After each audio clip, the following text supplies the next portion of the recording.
E a gente continua no tema da doação de órgãos, mas para falar especificamente da fila de espera por um transplante.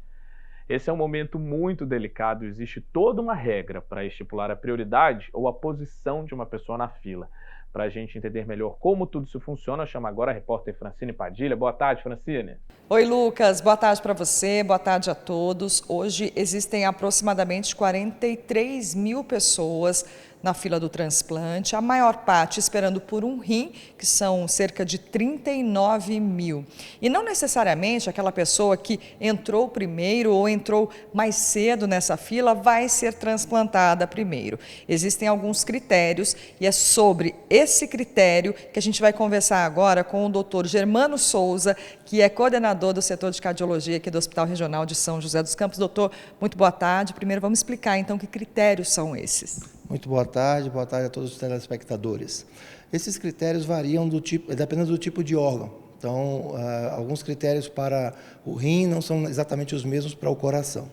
Então, no caso do transplante cardíaco, por exemplo, nós temos uma série de critérios, por exemplo, antiguidade. Então, quanto mais tempo na fila aguardando, ele fica uma priorização em relação aos anteriores, mas não somente a antiguidade. Então, não é uma fila indiana. Nós temos o peso, a compatibilidade de peso entre doador e receptor, é um critério importante, ou seja, doadores muito pequenos, 50 quilos, 60 quilos, não devem doar para pacientes com 100 quilos, por exemplo.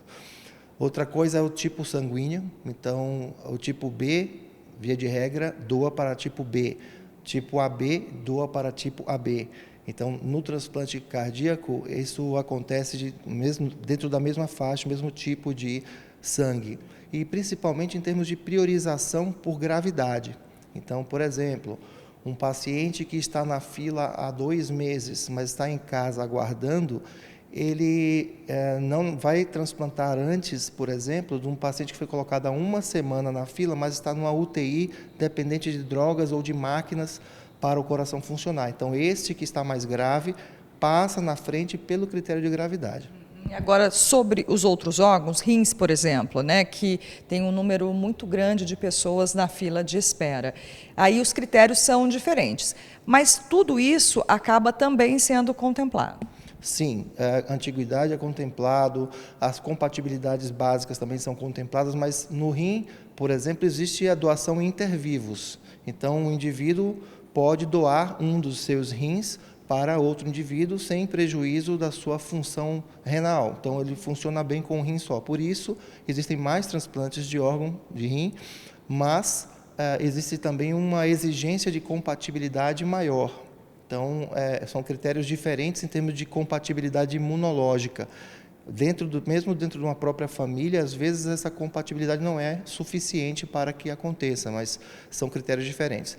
Veja, a imunologia é muito importante, os critérios imunológicos são importantes para qualquer transplante, mas no caso do rim, isso é levado em consideração também na hora de fazer a doação. Frequentemente, doutor, existem questionamentos em relação à fila e há suspeitas, inclusive, né, infundadas muitas vezes, de que há um privilégio para determinadas pessoas que estão na fila. É possível burlar essa regra, essa fila? Não, não. Aqui o Brasil é um exemplo nesse sentido. A fila de transplante cardíaco, renal, todos os transplantes são coordenados pelo Sistema Nacional de Transplantes, o SNT, que fica em Brasília, e isso é descentralizado para os estados. Então, existem as centrais de transplantes em cada estado. Aqui em São Paulo, por exemplo, existe a Central Estadual de Transplantes, que fica na Secretaria Estadual de Saúde, e esse controle é feito de uma maneira extremamente rigorosa, e tudo é logado em tempo real.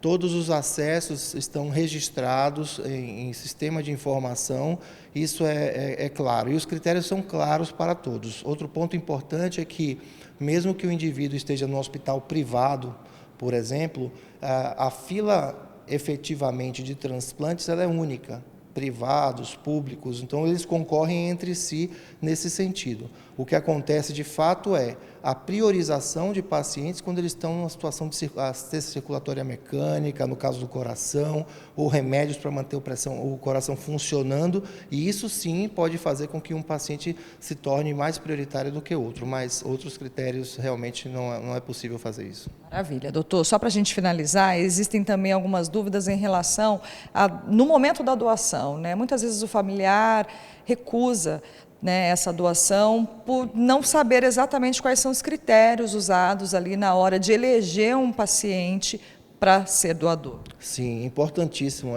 esse ponto, deixar muito claro para a população que, em primeiro lugar, quando há um diagnóstico de morte encefálica, em que é uma notificação compulsória, ou seja, uma UTI em que tem um paciente em morte encefálica, isso tem que ser notificado para a secretaria, é uma condição de notificação compulsória, é obrigatório fazer isso.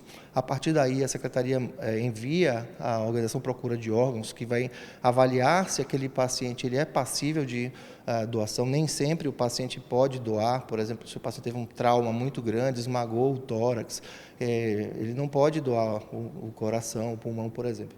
Mas existem situações em que existe a possibilidade de doação, e nesse contexto, a anuência da família é fundamental. Então, é importante que entendam o que é a morte encefálica. A morte encefálica ela é irreversível, é uma condição irreversível, apesar de ter o coração batendo, o paciente sobrevivendo com a ajuda de máquinas, aquilo ali é uma sobrevivência artificial, e a morte encefálica ela é igual a óbito mesmo. Mas, a partir daí, é importante que a equipe consiga tirar todas as dúvidas da família e tirar esse preconceito em relação à doação de órgãos, porque realmente é um ato de muito desprendimento, num momento de dor, mas é um ato de muito amor realmente para o próximo.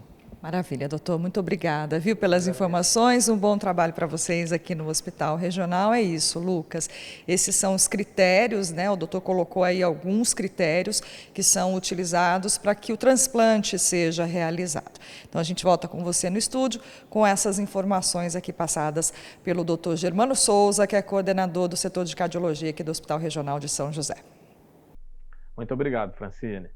Então, pessoal, realmente esse é um tema que precisa ganhar mais visibilidade, porque é uma forma de ajudar a diminuir as filas e ampliando o número de doadores, viu? Então, mais pessoas precisam indicar essa vontade de doar.